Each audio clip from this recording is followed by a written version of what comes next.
If you look on this hillside, all of that land came down into the river on one day, went across the river and dammed this river in that narrow section.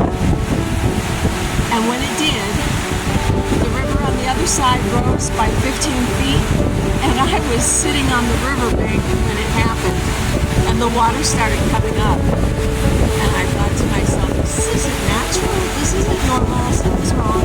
And as I was walking back up the banks to the house, people, sirens, people running to their cars and everything. And it was because this entire land from the town of Bliss on down had blocked the river. And when it broke through, it scoured all of this and changed the rapids to where if you rolled in your kayak at all, the rapids were more distinct.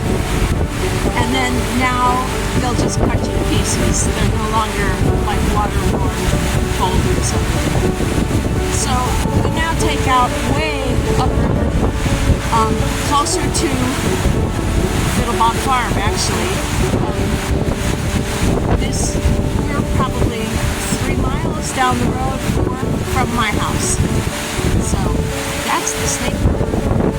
And this is the only bridge of a very long way. And by the way, this bridge got washed out in the landslide. As you can see,